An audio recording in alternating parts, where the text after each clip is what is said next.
that property went $40,000 over my asking price in like a Yeah. day. And I was like, oh, so buyers are back. And he was like, no, buyers are definitely back. All right. What is up, everybody? Welcome to today's episode of the Indy Investor. Super pumped to have a returning guest. You might recognize the face, Mr. Ronnie Reese. He is our head of acquisitions here on the Simple team. Ronnie, how you doing, man?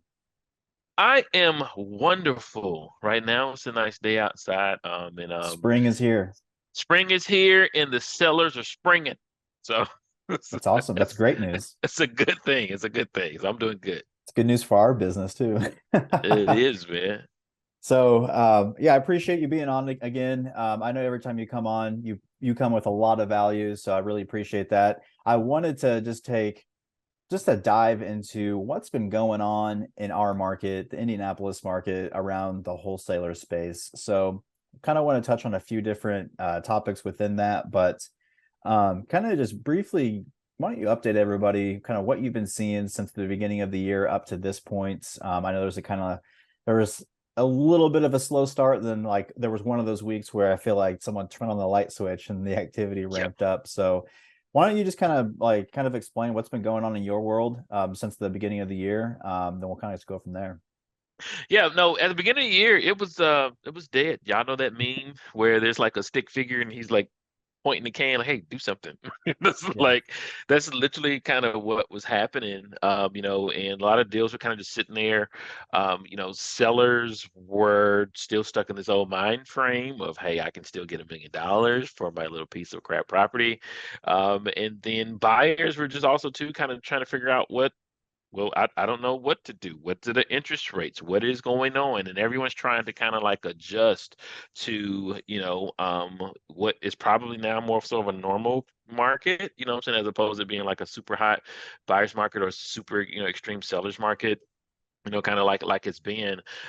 People just kind of been adjusting. But I've slowly starting to see, deals start to ramp back up. More activities begin to happen on the wholesale side. My emails going off from other wholesalers asking me to buy properties. And sellers are also, they're starting to figure out, hey, wait, spring is sprung. I'm ready to go ahead and do something different.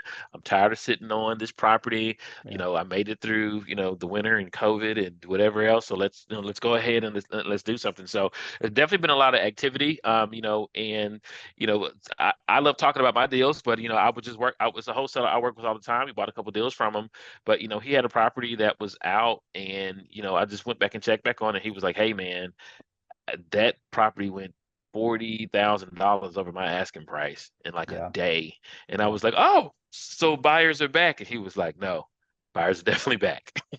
Yeah, no, I agree, dude. I know at least on my side of things, like selling houses, I had multiple offers on a property and Yeah, at a wholesale deal.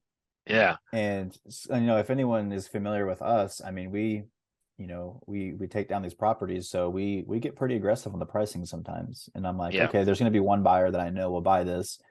I didn't know there were five that would be interested in that price. So um no, it's definitely heated up. So I understand on that point. So I don't know if everyone else knows, but you do a lot of purchasing from other wholesalers for properties that fit our model. You work directly with other wholesalers in our market. Um, Mhm. I know a year ago at this point, there was still like the buying frenzy, and someone sends out a property, give me your highest and best, whatever it was, like they just knew that they could sell it. It's right before things kind of dried up and tightened up. What's it like working with a wholesaler now? I know you just mentioned that there was that one person you did business with. They got multiple offers, Mhm. or at least a very high offer Mhm. compared to what they're asking. Is that the general kind of way things are happening right now, or was that like more of a one off, and it's still do buyers still have time to go in and maybe negotiate a little? Like, can they get in Mhm. and do walkthroughs? Like, what's it like working with a wholesaler for the most part right now in Indy? Yeah, I will say, I mean, that was a one-off. That was a unique property, unique price point. Maybe the numbers cover kind of a little bit off. The data that they had was off, but for the most part, I mean, even now, wholesalers are still having to learn, hey, I just can't just throw it out there and anyone's going to get it. Yeah, They actually have to do the work, build the rapport.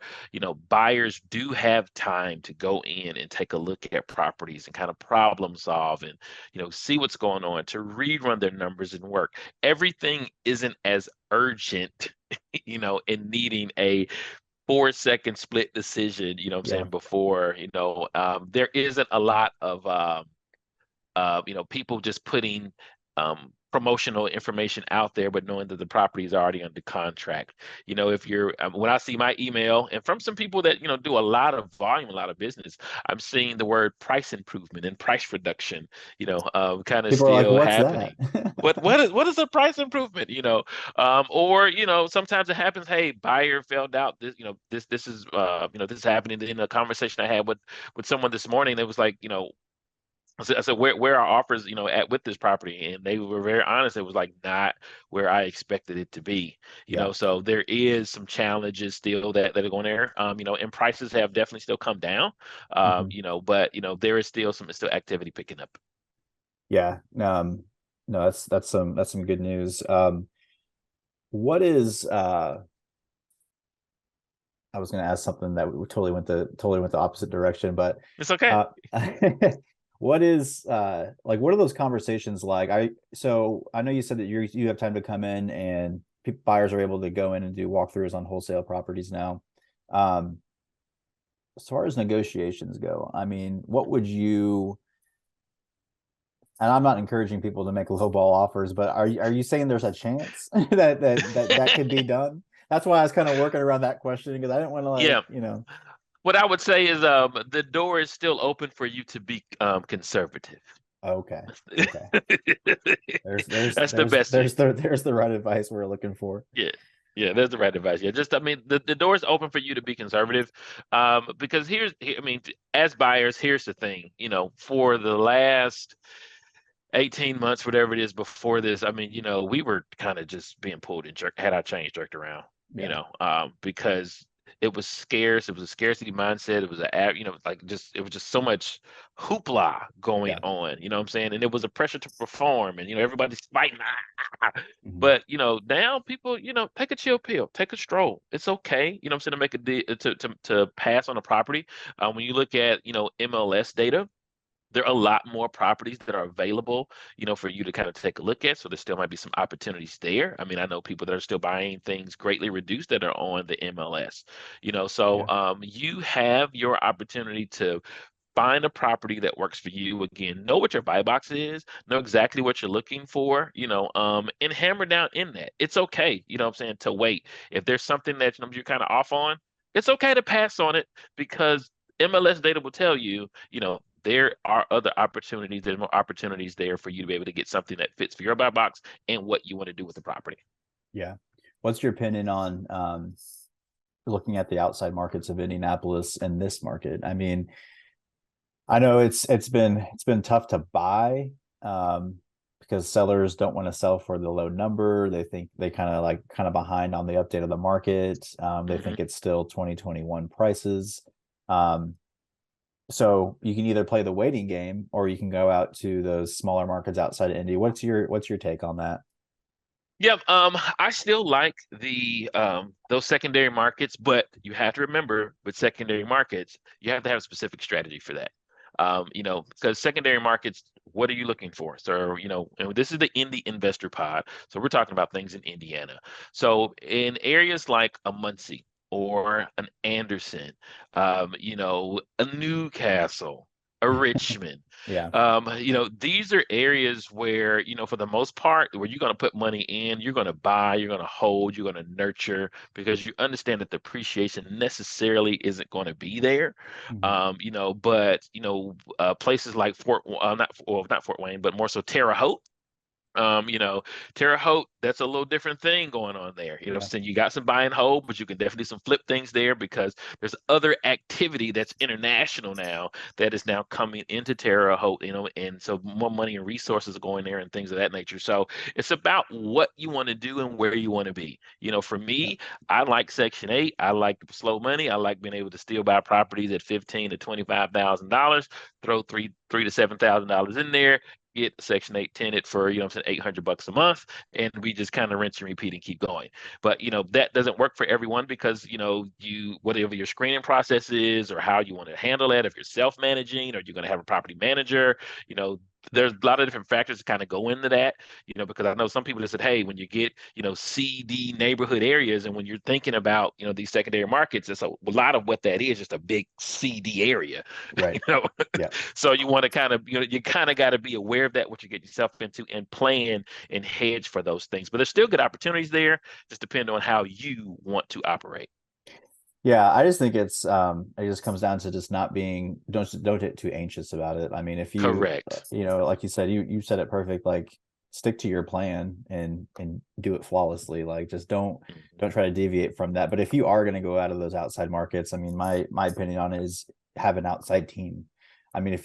if you've been investing for Indianapolis for the past 3 years and now you want to start going into Muncie, your Indy team probably won't operate the same as it will in Muncie because it's for one, it's a different market, but for two, like if you got people driving back and forth, contractors, property managers, they're not going to want to do that. The logistics are You gotta so you're different. gonna have to build a Muncie team and have your Indy Yes. team or wherever. Like it doesn't have to be Muncie, just wherever. Just have your secondary team Yep. on your go-to boots on the ground. So awesome, dude. So the next thing I kind of wanted to tap into was maybe so like put yourself in the shoes of someone who's been buying from wholesalers for the past couple of years as like a main deal flow. And they're Yeah. like, man, I just can't find any deals now to make the numbers work because everything's kind of tightened up. I Hmm. want to start doing my own marketing to sellers, Hmm. getting my list, mailing out to them. So fielding those calls. Um, Maybe for someone who is thinking about doing that, kind of walk us through what those conversation has been like lately. Because I know just from being in our business that those conversations has changed. Yep. Sellers are kind of saying different things now, but um, what are those like? How are these sellers acting as far as being willing to talk about selling their house and being willing to negotiate to a price that makes sense? Are they kind of still are they getting more open to it? Are they still stuck on their price because their neighbor's household over asking price when it was listed 2 years ago? Like what's the temperature on them right now? The temperature is you're still getting a little bit of both. And I would almost say it kind of depends on the lead source too, depending Okay. on, you know, who you're kind of getting. You know, if you're first starting out, you know what I'm saying, to do your own marketing, you know, as an investor, I get it, you know, and you know, a lot of times people say, hey, well, you know, let's try cold calling. And cold calling can be good, you know, but you know, I've kind of noticed with some of the cold calling, some of those people they're used to being called, so they Yeah. kind of have an idea of what's going on. So they kind of heard the numbers, they're kind of familiar with the process and things like that. It's just about, hey, can you, you know, figure out, you know, if they like you enough to be able to go ahead and work with you. Yeah. That's what I've kind of noticed with the cold caller people, you know. But when you're getting those people that are using like the PPC things like that, they seem to be, again, this is just a generalization. They seem to be a little more informed because if they're doing a PPC, that means they must have Zillow or something pulled up somewhere else on the next tab over to kind of figure out what's going on. And they're kind of kicking tires and they still kind of want some of those higher end numbers.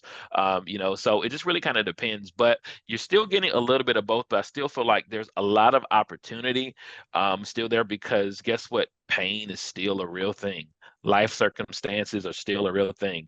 People still need to move. Jobs are still happening. Death and divorce is still happening. You know, people are losing jobs, you know what I'm saying? And they need to be able to kind of pivot or do something like that. And so, you know, what I would also kind of say, and with it, is with you guys being, you know, investors and buying and actually doing some of the properties, you've been able to springboard not just offering cash, but also looking at, are there some creative financing options, what I'm saying, that are available to you, Yeah. and we just recently were able to do a deal, subject to, and she understood exactly what was happening.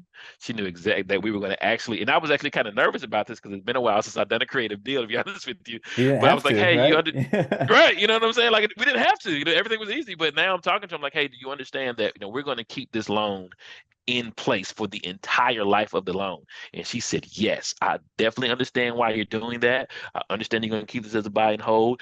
This helps you make your money. The bank doesn't have to make any more money off of either one of us. And so we're good. And I was like, oh, okay, well, great. So, Yeah. it's opportunities out there. It's just about, connecting with those people and just kind of keep going. Some of it is a numbers game, but just kind of keep working through it and you'll find those opportunities. Yeah.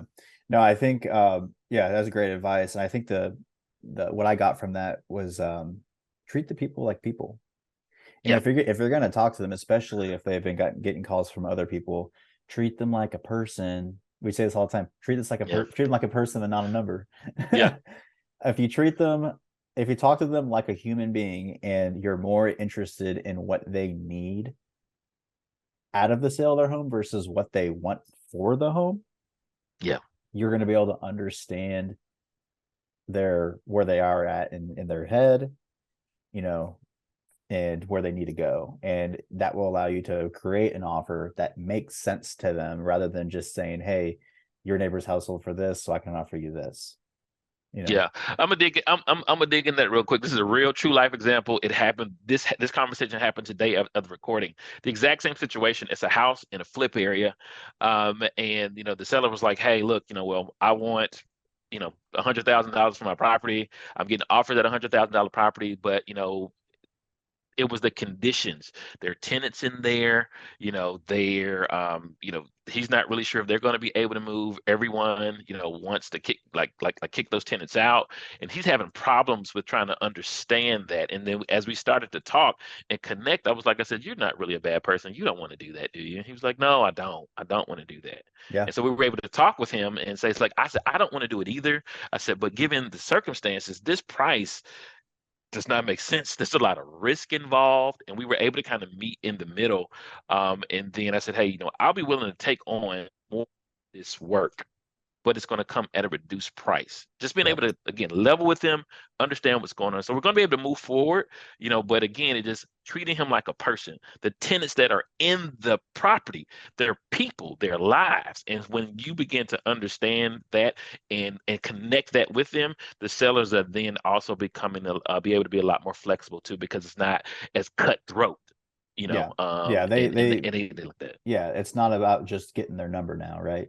Yeah, You guys are on the emotional level of, hey, let's right, let's work together. Let's you and I will work together to figure this situation out the best way possible. And right. the number will always be whatever it is, but that Yeah, becomes secondary to what's correct. really going on. Yeah, I think that's the best advice. I mean, you could probably give anyone that's looking to prospect for their own deals is that, Yeah. don't treat them like a number, Solution-based sellers. That's Yep. what you're looking for. Yep. Exactly, man. Well, is there anything else you wanted to kind of give anyone an update on? I know something fun here. I know you've been working with a lot of Chat GPT stuff and some AI stuff. How do you see that? Do you see that kind of like changing at least the wholesale space or like in any way or like tell me about that? If you use it, yeah, because it's artificial intelligence. It does the things that I wish I could do because I'm like kind of a procrastinator sometimes or whatever. I just gonna get jumbled up, but I can just spit it out there and then and Chat GPT spits it out. But I noticed someone they was like, hey, I know them personally, and I know that they aren't the best with writing like descriptions or Facebook post. Yeah. And so this person, they put out a Facebook post, and I looked and I was like, this is a pretty good post. I'm kind of proud of them. And I was like, hey, so what happened to the property? It was like, man, that property sold. It went over, I'm saying $5,000 over asking price. I said, great. And he was like, oh, guess what? I was like, I used Chat GPT to write my Facebook post on this. Like, Man. really? So, just little things like that, just to kind of help people communicate. Chat PT has been great. I also know some people that have been using Chat GPT to write letters to the assessor's office to be able to get lists, Okay. and get requests and things like that, for pre-foreclosures or back tax and things like that. And it has been working. So, people are figuring out how to use Chat GPT. I would definitely say, hey, please dabble in it.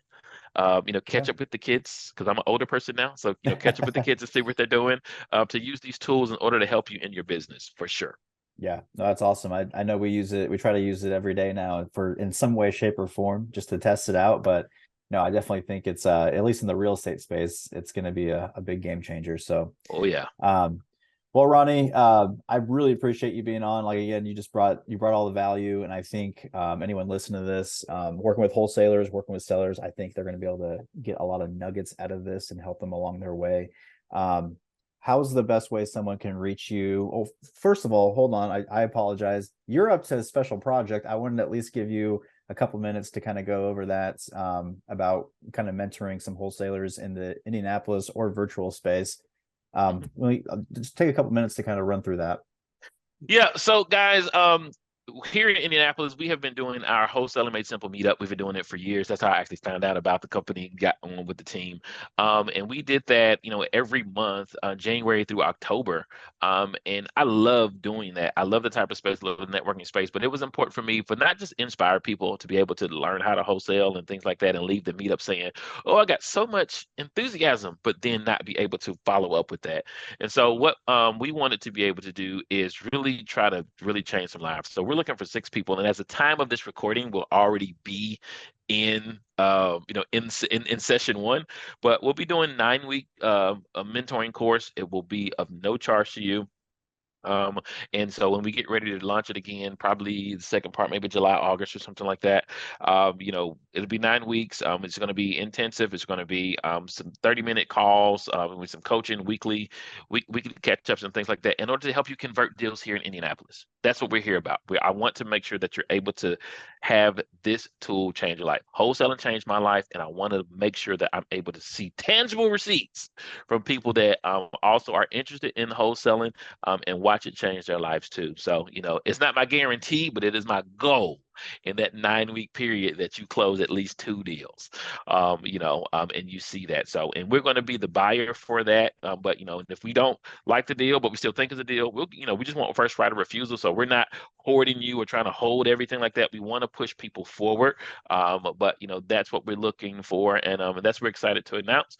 And then also too, our meetup cadence is going to be changing. So we're going to go to a quarterly meetup as opposed to doing it every month, just to kind of change things up because people don't like to go home. Y'all want to stay till 10 o'clock at night, which is great. But it's time to change things up a little bit.